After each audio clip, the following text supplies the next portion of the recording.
See, it's like some it's different ways to get in. Some people is in by choice. Some people is in just by affiliation. Some people is born in.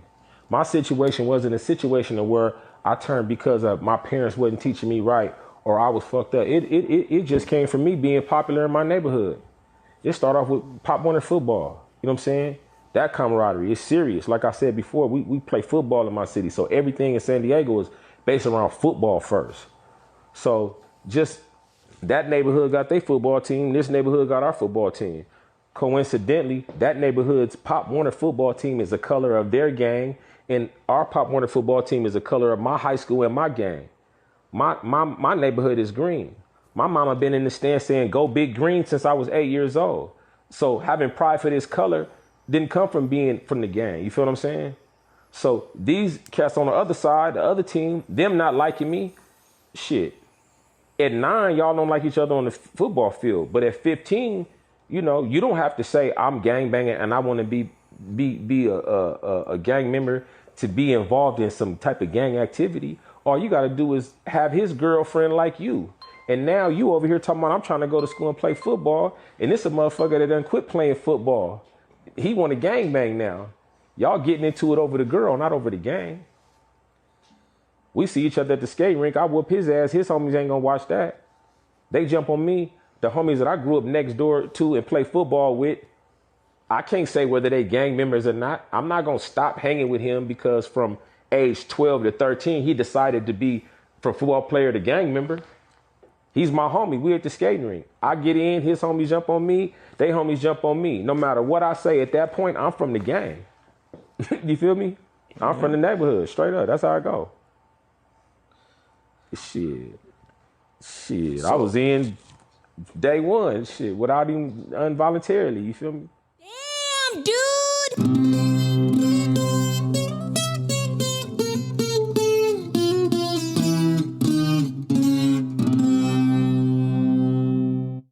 Damn, dude. What up, everybody? Welcome to the Damn Dude podcast.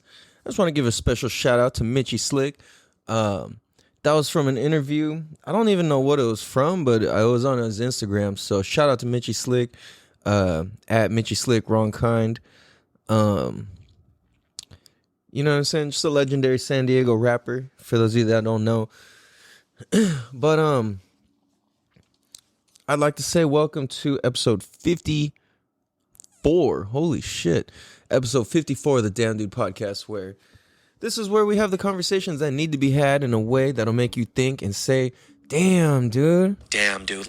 You know what I'm saying? Really just like the type of show that gives you an opportunity to like think and feel a little bit different and see the world a little bit differently for even if just an hour out of the day. But I hope this, you know what I'm saying, that it all transfers over to being something bigger than that for you in your life.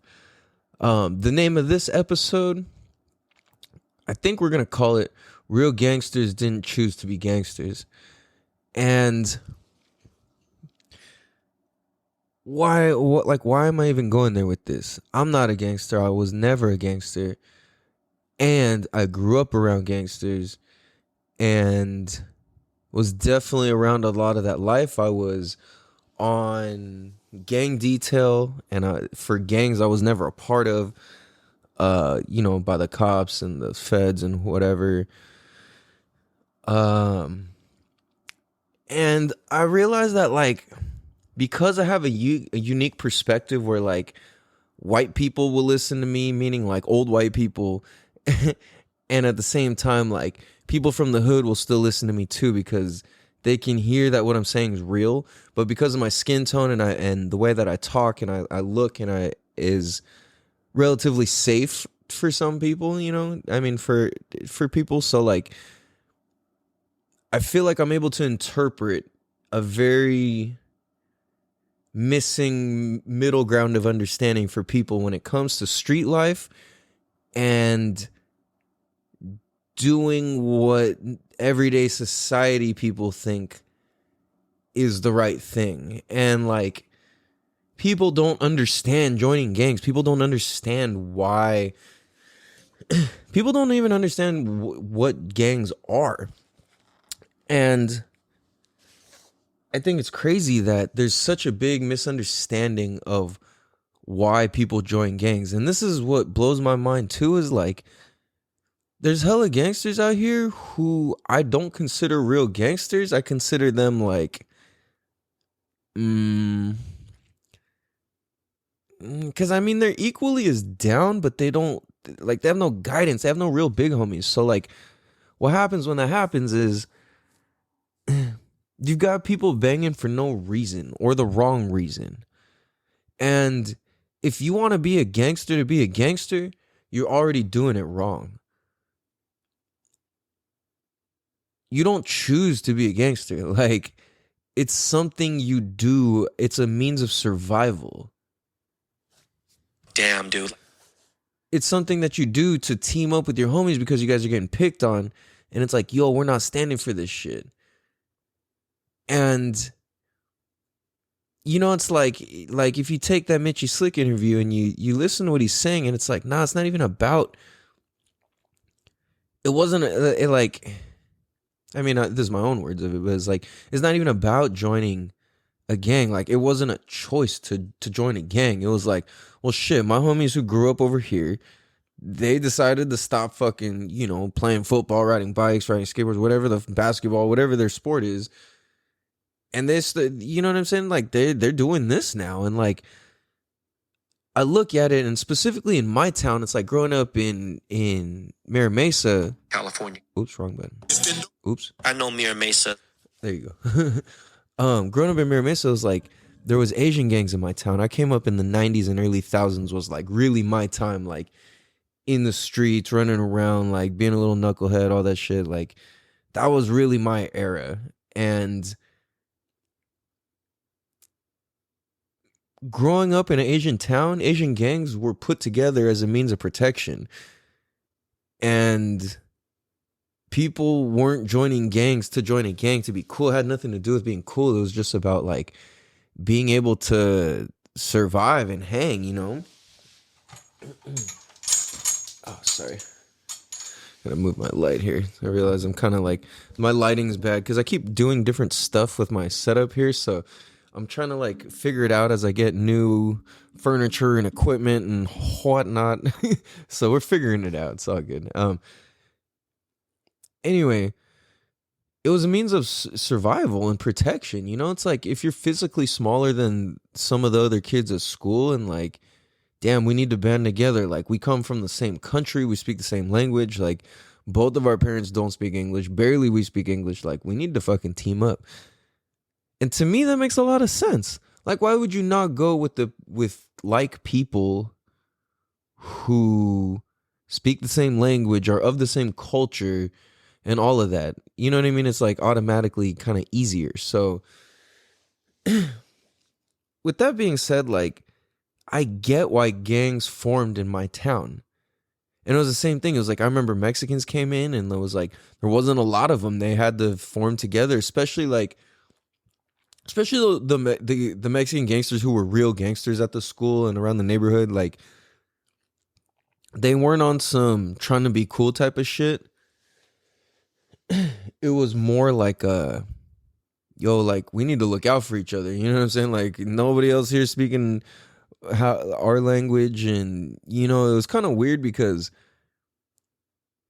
it was funny because in my experience, a lot of the Asians and black gangsters adopted a lot of the Mexican like culture and clothes and cars and, you know what I'm saying, all that type of stuff. And you know, that's where it's like you see, like, you know what I'm saying, not that lowriders are specifically for Mexicans, but it's like it's more common, you know. And, you know, it's like when I think of lowriders, it's usually like my brain goes to thinking of like Mexicans or blacks. And then, but at the same time, you still got Asian fools dipping lolos. You got white dudes dipping lolos. And it's like, yeah, there's no one way to this, you know what I'm saying? But it's like, it's a share of culture, you know, and like, that's something that's cool. And I love that shit, man. I think it's so cool. Like, it's my dream to have an old fucking Impala all on hydros, fucking green candy paint with all gold accents and maybe some white and green interior. or even or like an old ass Cadillac, like a 50 something, like with the fins and all that. Just oh, dude, yeah, you'll see me rolling in that shit. Um, nah, but I love that shit, man. So I'm just thinking, like, dude, like, what banging used to be and what it is now is like not the same thing. It's like a complete different thing, and it's kind of mind blowing that it's even came to what it's came to. But I know that because of drugs and the gang injunctions, it fucked the game up, dude. It hella fucked the game up. Because when it came to the gangs and all this shit, there was order. It was like people were legitimately looking out for the younger generation and the younger generation.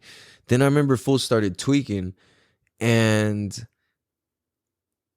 when that shit hit our town, there was two major waves, and it was like it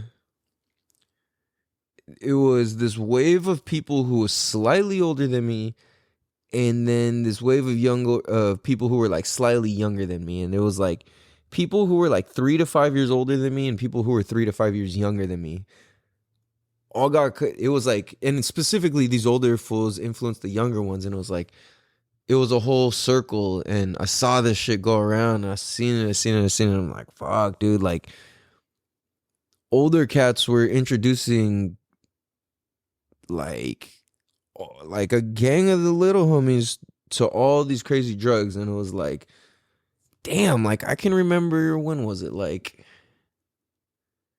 really it was like the early thousands was fucking crazy around town, dude. Like Mira Mesa was crazy in the early thousands, and I just remember it was wild, dude. Like it was not very safe. I remember getting hit up all the time, dude. But the craziest thing was the gang injunctions, dude. Like getting put on the gang injunctions was, it was nuts, dude. Like I have all different kinds of friends, but like I remember one time I was walking with my homie Skins, and I was walking with our other homie Texaco, and Texaco's half Mexican, Skins was like nerdy white dude, and I don't know what I classify as. I think I was kind of like thuggy looking at the time, but it was like we did not look like gangsters. Like, you know what I'm saying? Like as much as I could have been dressed like a hoodlum, like we really, really did not look like gangsters.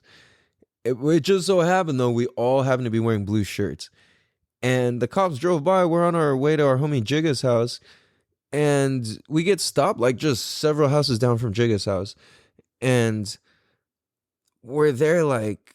And the cops were like, "What are you doing? Where are you going?" And it was funny because for some reason we all happened to have Pez dispensers in our pockets, and I think I had mine in my front pocket, and like one of us had just went to Pick and Save and stole these or bought these or whatever, and like this is maybe karma for that. And I remember they pat us down because with the gang injunction, they're like, "Oh, you're part of whatever, whatever," and they can stop and pull you over. And I had like fucking 30 of these by the time they were done, you know, and or before like at the end of the whole crackdown. But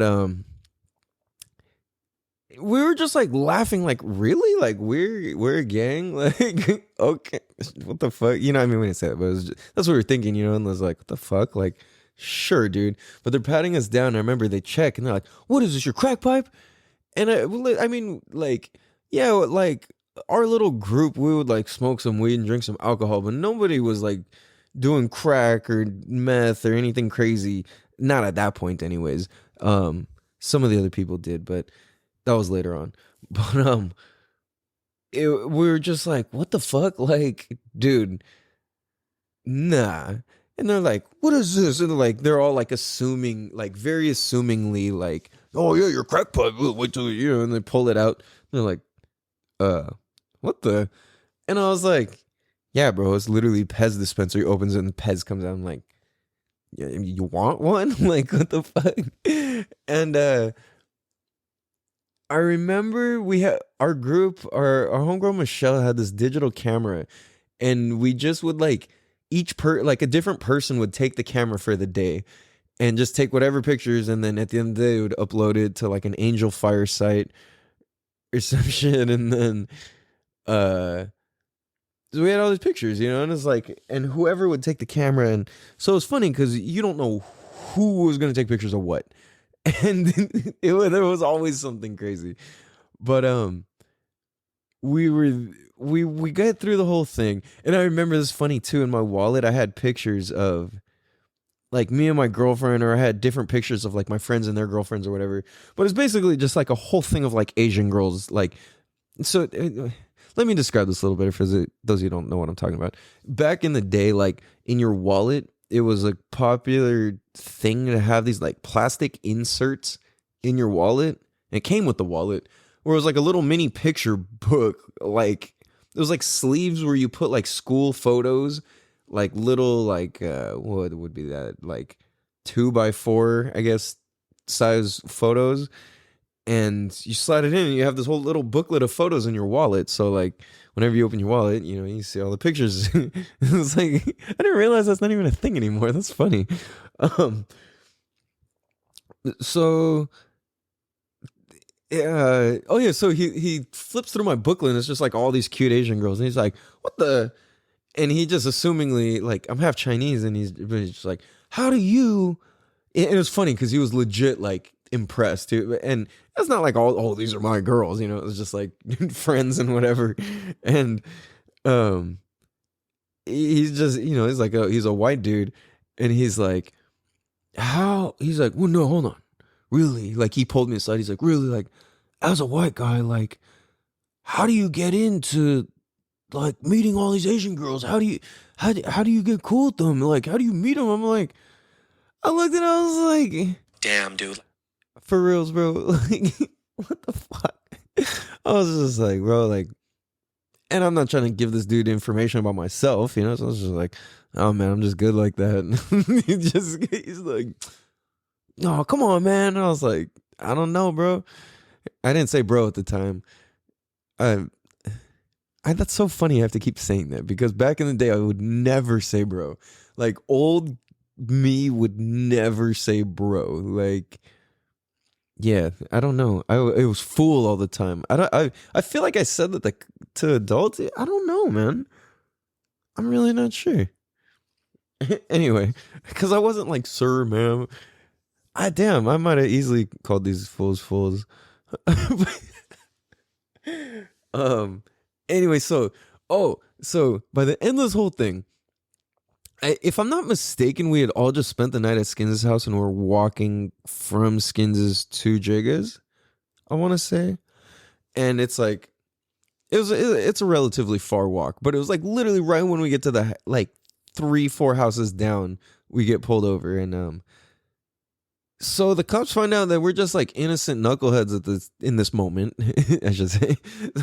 We're just innocent knuckleheads in this moment. And so we're just like, dude, like somebody, I forget who had the camera though. Somebody's like, oh shit, I got the camera. Can you take a picture for us? Yo, you got any stickers? And we just start going off. And then so like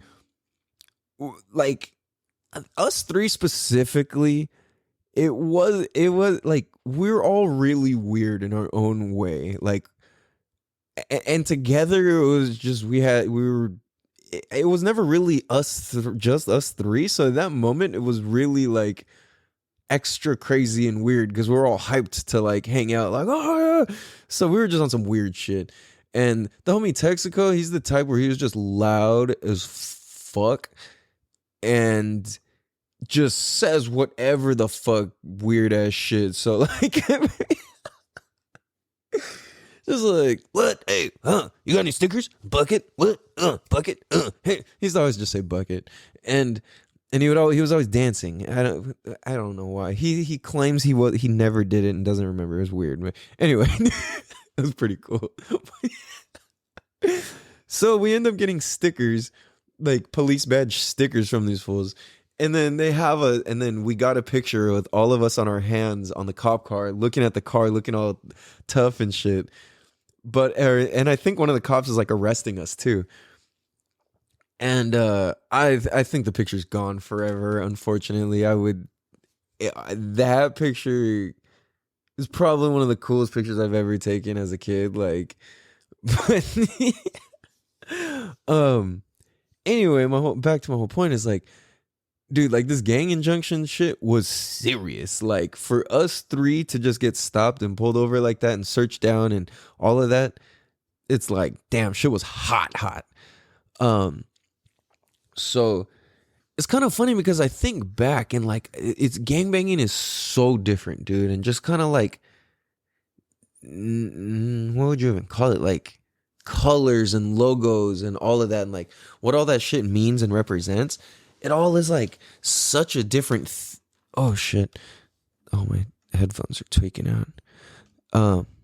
It's all like such different shit now. Like now, when you wear a sports team logo or hat or something, people assume that you're a fan of that team. And I'm still old school, so like when I see somebody wearing an A's hat, I don't think they're a fan of the Angels. Damn, dude. When I see someone wearing a fucking Oakland A's hat, I don't think they're a fan of the A's either. You know what I'm saying? Like, and okay, some people. I mean, if you fit the profile completely, then sure, I probably think you do. But if you're Asian and you're wearing some of that shit, or you fucking, you know, or you're from certain neighborhoods and you got the dress code and you're wearing that shit, you're definitely not a fan of that team. You don't even live in that city.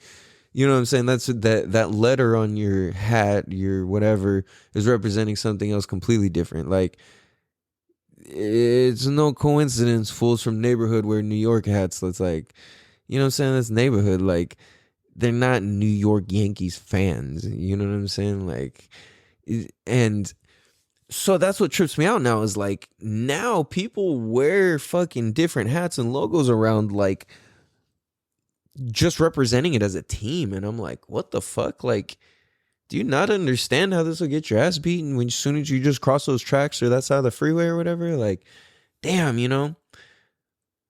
But it's kind of weird because the times have changed and we're kind of in a new era where like it's kind of generally understood that if you're wearing that, it's because it represents the team. And I think that's stupid, to be honest. I think it's so dumb to represent.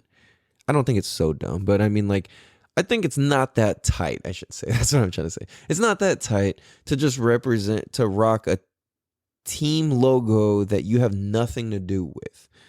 Now, granted, at the same time, do I have logos on my stuff? I mean, not really, not that any of you guys can see, but I'm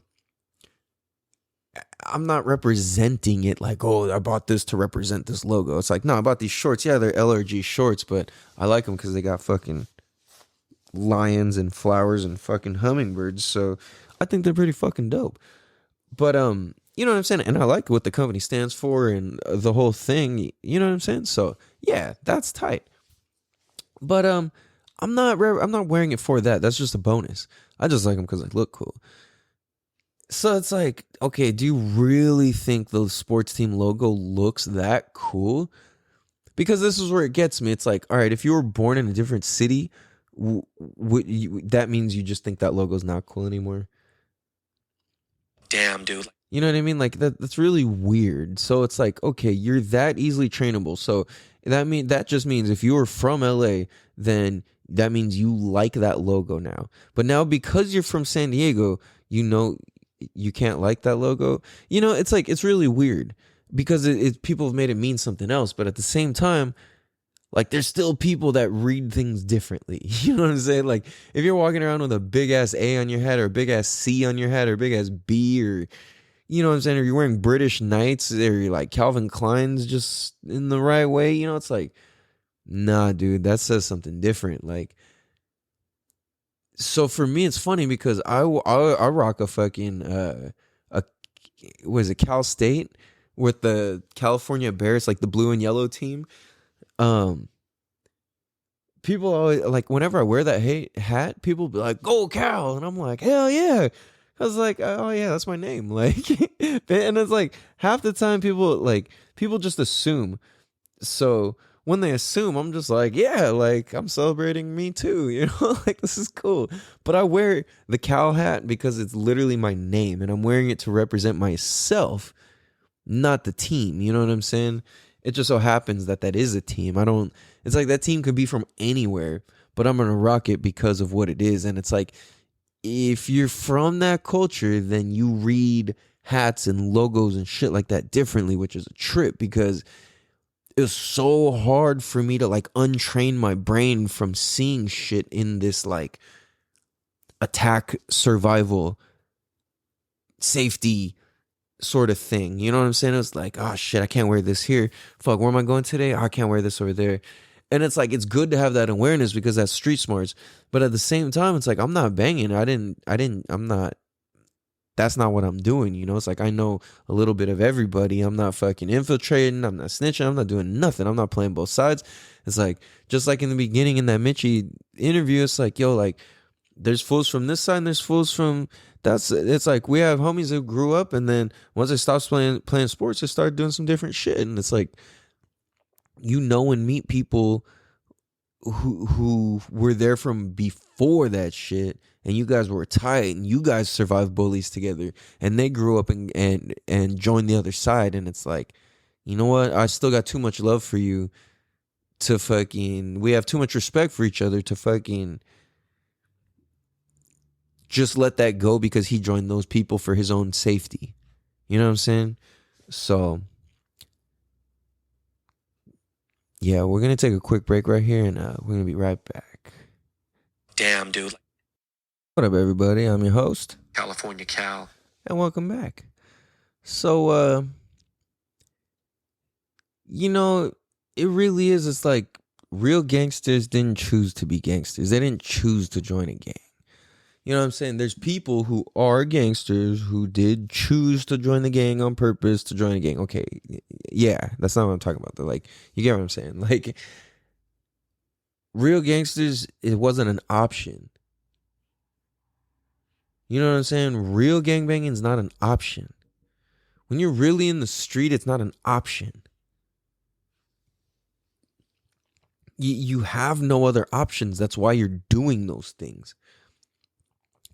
And that's what's so frustrating when you see kids from good neighborhoods and fucking good households. Well, maybe it's not that great, but like they come from having stuff and they portray this, oh, I came from nothing, blah, blah, blah, blah. It's like, bro, like you had food every day. Like, what the fuck are you talking about? You know what I mean? And I catch myself with my story too. It's like, because there's people who easily look at my story and like, bro, you had your own room. Like, trust me, I understand how huge of a luxury that is.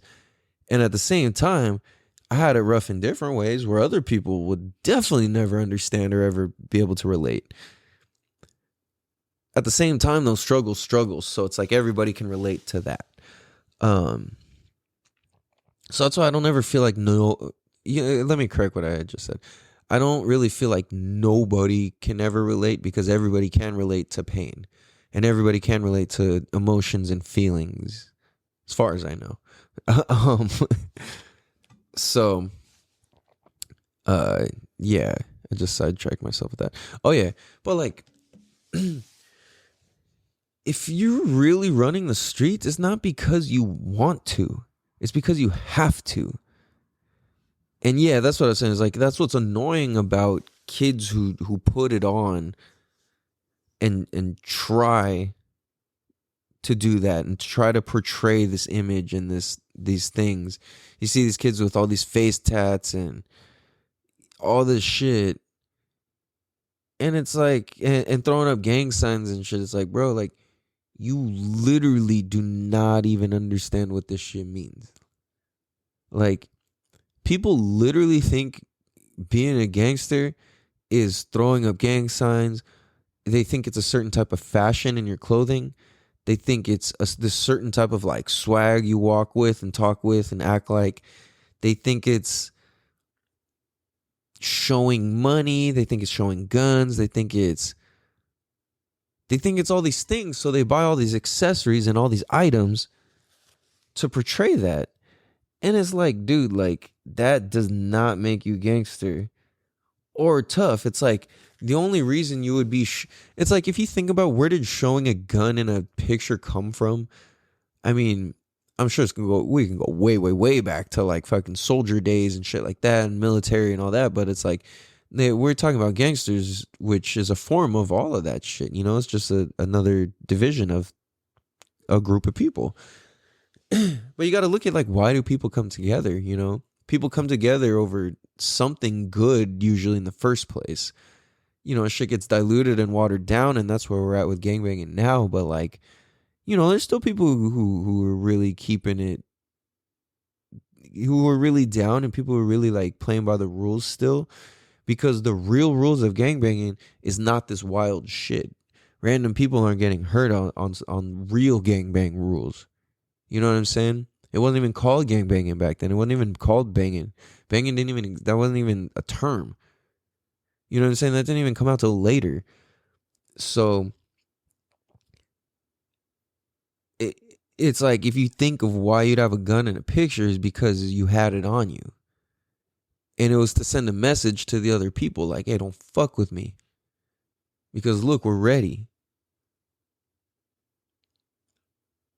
The same way people put an alarm security sign outside of the front of their house. It's like, look, we're prepared, we're ready. Don't fuck with us. You know what I'm saying? That's all it is.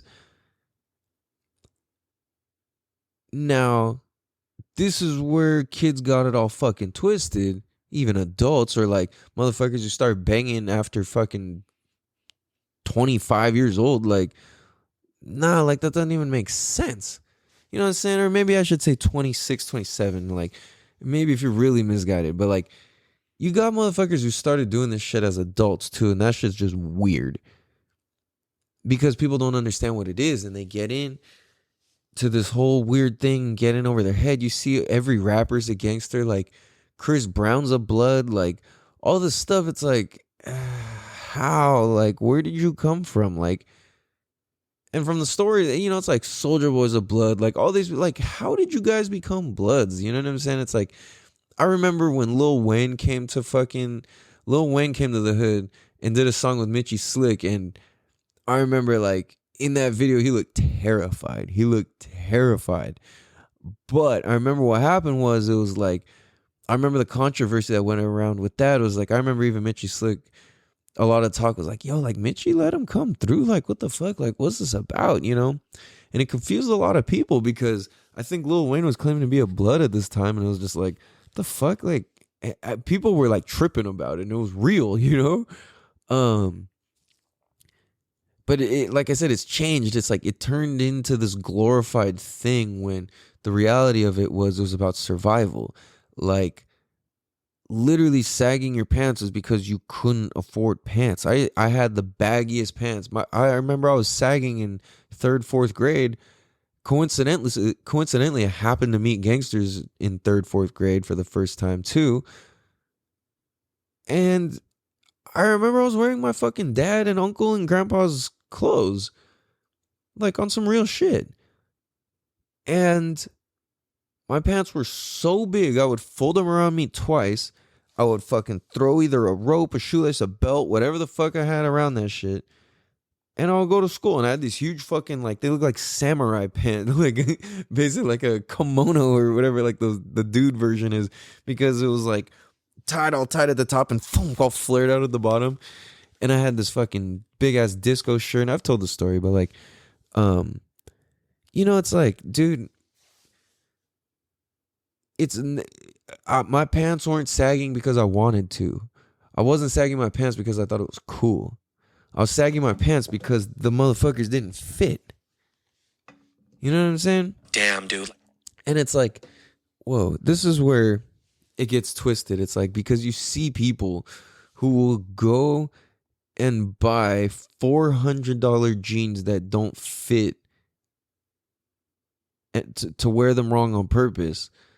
And trust me, like, I still sag my pants, you know, time to time, and depending what I'm wearing. And I'm completely honest, I'm more comfortable with my pants sagging than not, because I've spent the majority of my life wearing my pants that way. Like, I got so used to it as a kid that I maintained it all the way as an adult. Like, Yeah, it may not be the greatest look, but I'm fucking comfortable, dude. And like, I don't give a fuck. Like, it's just part of me. It's who I am. It's part of my whole thing. Like, that's fine. Like, I don't give a fuck.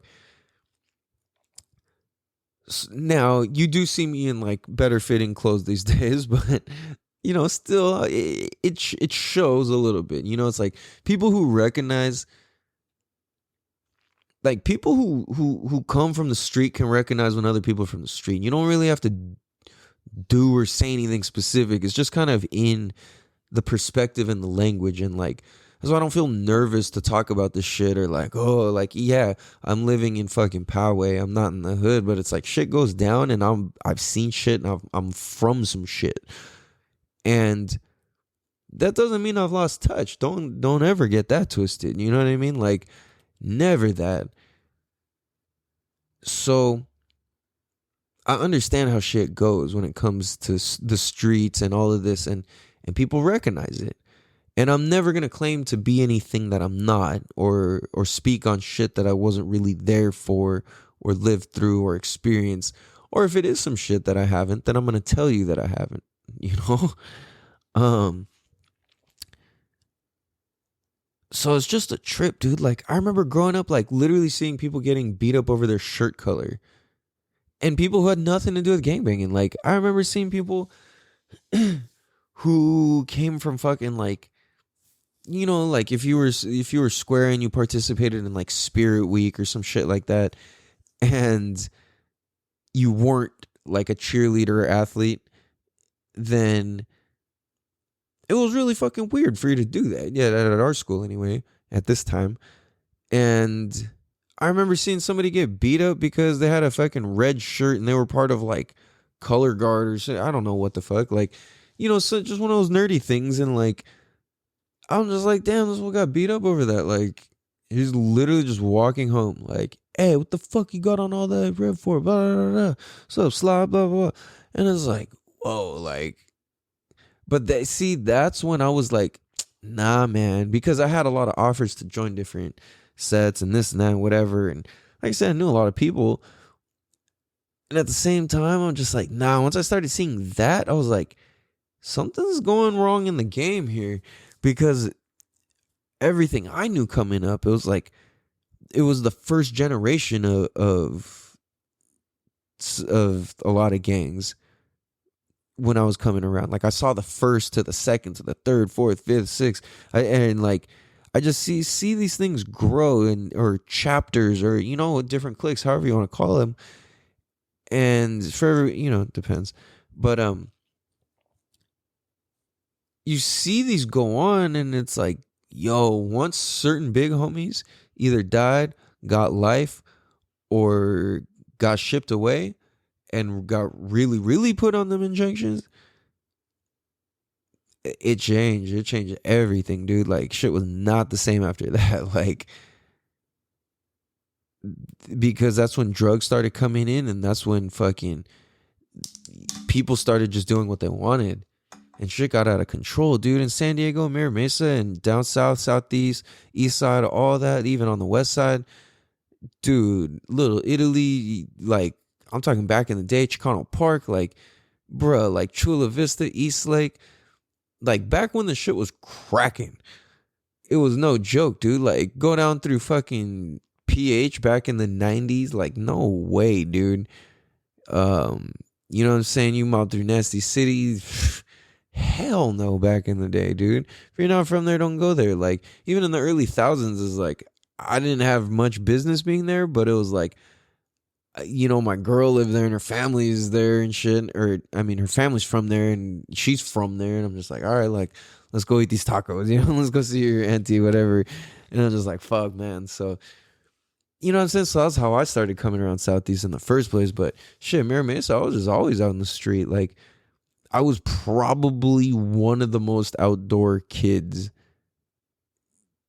like, compared to anybody. Like, one of, I'm saying. I'm not saying the most, one of.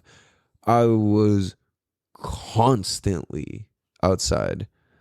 And it made sense. It's like my parents were going through the craziest shit with my little sister dying and my grandma dying and my great aunt dying. And finances and starting business and going to work and fucking all of this shit, running a daycare, having a shirt company, a screen printing company, fucking.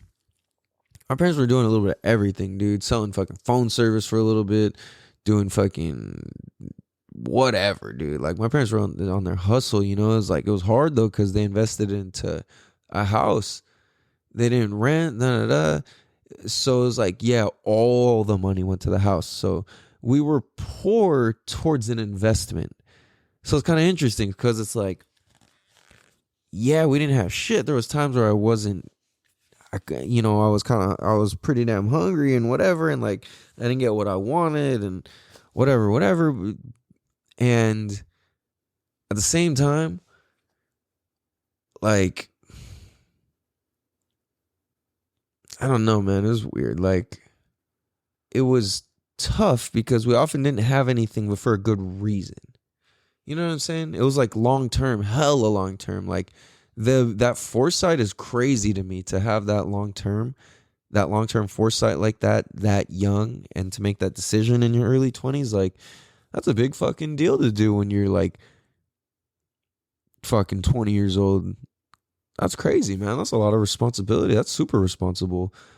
Clearly I haven't even been that responsible yet, and I think I'm 35. Like, that's crazy, dude. So like, I think about it, and it's like, I was outside all the time. Like, all the time. And it's interesting because I look at it and it's like, I enjoy being outside. And at the same time, it's like, damn, I look at like, why was I outside so much? And it was because it was like, I know for one, my parents didn't want me to see them hurt, crying, fighting, whatever was going on. Like, after, you lose a kid and a mom and stuff. Like, so, it's like, I can't even imagine, dude. Like, that's pretty gnarly. So, like, I look at this whole thing and it's like, I look at what attracted me to Gangsters and gangbanging. I mean, not gangbanging because I wasn't banging, but just that whole lifestyle and culture. Like, what attracted me, and what was my reason for walking that line? What was my reason for going to that side? What was my reason for hopping the fence? You know what I'm saying? Like, what was my purpose for feeling like I needed protection? Why did I need to put on that hard exterior and energy and look and vibe? Like, it was so extra, and it was like, it wasn't because I was trying, it was because I was really serious about it. And to me, I realized that, like, I look back and it was like, because at such a young age I experienced death, or because I experienced death at such a young age, especially so much death at a young age, that, and in such a short time, I realized that everything to me is life or death. Like, everything. That's how I interpret my entire life, is through this scope and this lens of life or death. Damn, dude. And it's like, because I'm walking around in second grade looking at kids, like, you don't even realize you could be dead right now. I'm not saying that, but I'm thinking it. And I'm just walking around thinking and thinking and thinking. I'm like, looking at kids like, you don't even understand. Like, you could just be dead. Like, your parents could be dead. Your sister could be dead. And you're just here willy-nilly just running around like, like, you don't even realize this shit. So to me, I'm looking at it at the same time in second and third grade. These fucking kids would chase us home every day. And I think I told the story, but there would be like 6 to 12 of these fucking kids, and they were like 3-4 grades older than us, and they were fucking huge. They were like full grown kids. I mean, they looked like adults to us kids, like, and these motherfuckers used to chase us home every fucking day, man, at full speed. Every fucking day, dude. They would wait, and they would just line up, and they would wait for me and my homie and just wait. And they would see us, and it was like, we were the only 2 kids with long hair, me and my homie Puff. And they would be like, there they are, get those motherfuckers, and just fucking chase us. Every fucking day, dude. I'm not even kidding. It just made me so, I don't know. For me, it wasn't about getting beat up. To me, it was like they're gonna kill me. Because the alternative, it was like I knew how to fight really well. Especially as a kid, I knew how to fight really well. So it wasn't the fight I was scared of. It was that I was gonna kill or I was either gonna be killed, kill or be killed. And that's what I was thinking in my like second, third grade mind. You know, it's like, yo, this equal, like the only reason somebody would want to hurt you is to kill you.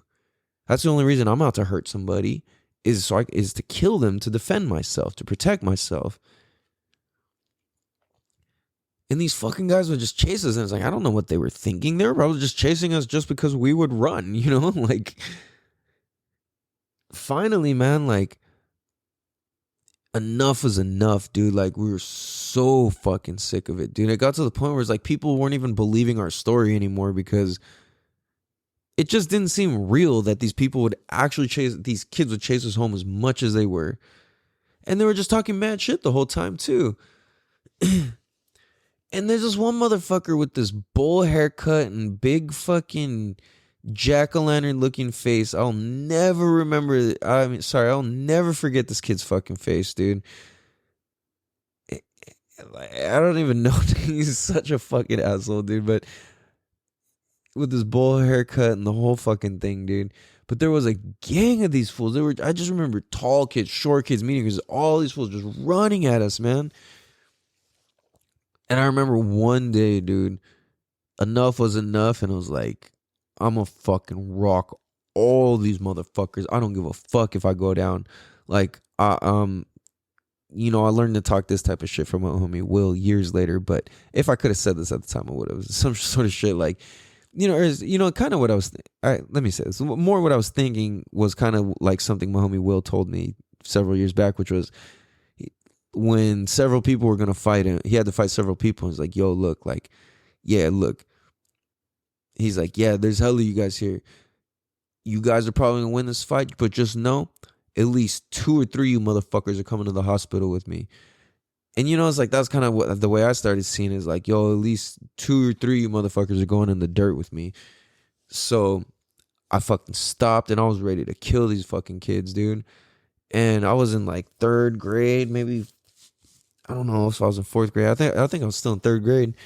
And I remember I stopped and I was just like, let's fucking go, dude. I put my hands up. I was just fucking ready. Like, hell no. I remember my homie Puff was down too.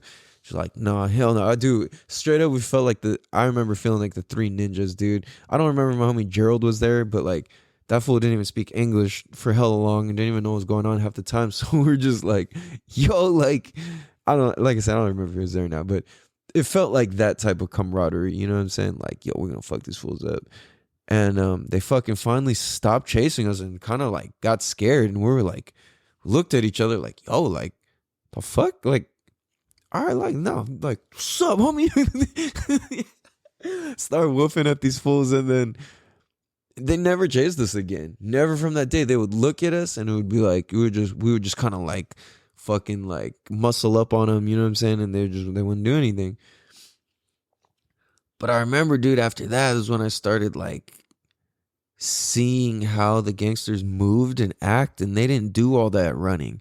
They didn't do all that back and forth. They didn't fucking play those games. They were serious. And I realized because I was going through so much pain and hurt and all that shit, like I realized I was filled with so much anger and pain and frustration. And if I dropped, I'd explode like a fucking grenade. Fuck, calm, tell them to ring the alarm. Break the homies out of prison, killing all the guards. Woo! Power to the people, giving people the power to put it down in your city. And fuck them hillbillies, homie, I can't stand no motherfucking po-po. When we stop killing these bitches and taking no more. Yeah, Mo Thug, the only click that I claim. Although we all be on the banging, you could say I wrote the game. Disintent, checkers in the making. So homie, continue with the rotation. I said the war shouldn't stop. Okay, sorry, that just, the lyrics lined up with that. But anyway, finally we were like, man, fuck these kids, dude. So They didn't do shit. I started looking up to the Gangsters. I'm like, yo, these fools have the same type of clothes as me on, except theirs were a little cooler because some of them started kind of like getting to pick the colors and all that shit. And this is in the era of like fucking Honda Civics, dropped Integras. Kids were showing up to elementary school in stolen cars, dude, like for reals. Loud exhaust, fucking stupid loud subs. It's retarded exhaust systems on all the Civics and Integras. Everything fucking dumped to the floor. This is the era of slick back hair, spinning binders on your finger, wearing Pumas with fat laces.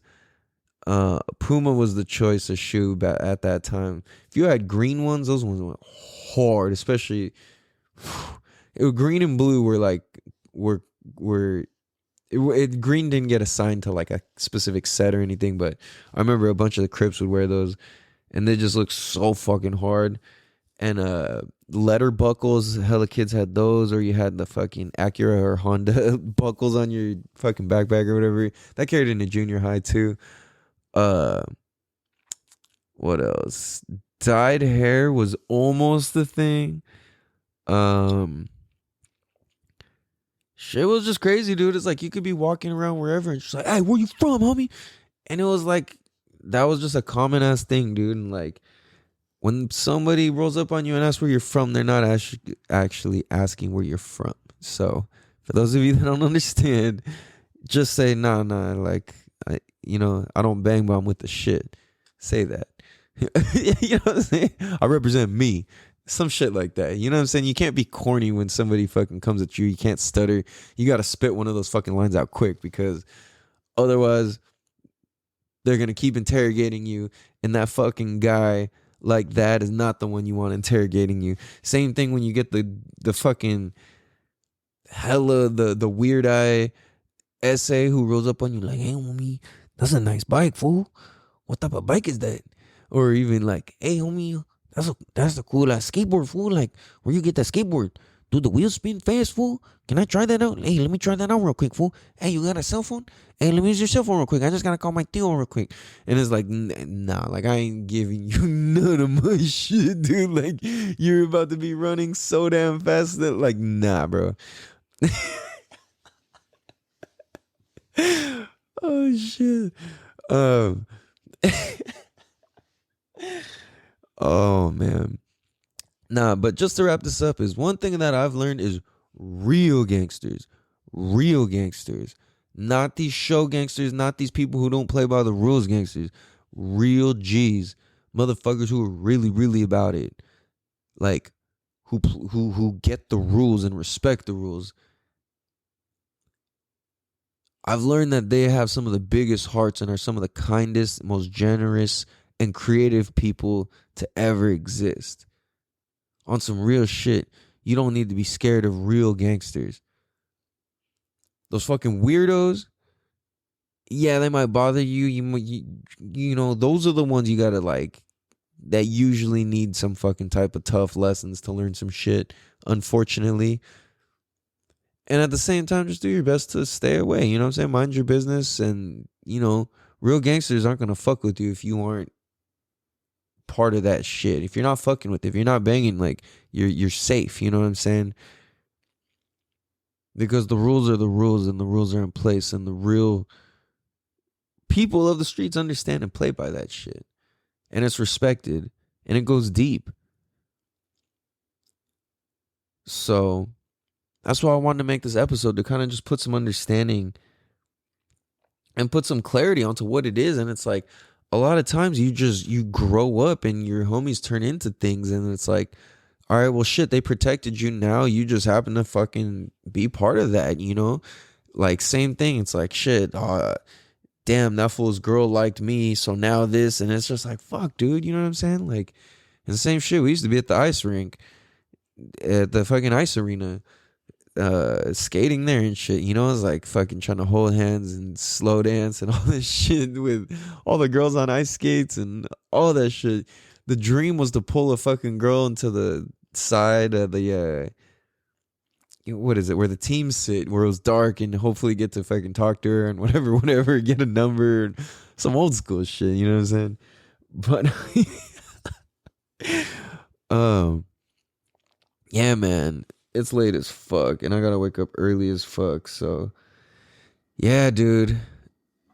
But you know what I'm saying? I think ultimately, be safe when it comes to gang shit, real gang shit. There's a difference between all the shit you see and hear on the internet versus real conversations where you actually get the context, and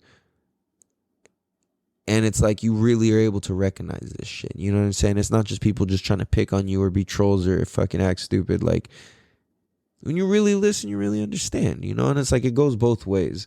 So, you know, shout out to all the listeners, all the new listeners, old listeners, medium listeners, everybody in between. I appreciate you guys. I love you guys. Let's fucking keep this shit rocking. Go leave us a review on Apple Podcasts and wherever you can leave a review, really. Podcasts available everywhere. So, yeah, man. Tell a friend. Give us a share. Go follow us on Instagram. That's at Damn Dude Podcast. If you want to leave a donation, go ahead and click the link in the bio at the bottom of the show notes. And, yeah, we would greatly appreciate it. So, on that note, hope you guys have a beautiful day. And Rooster Tail, take us out. That's Rooster Tail, Tale, official. Much love. Peace.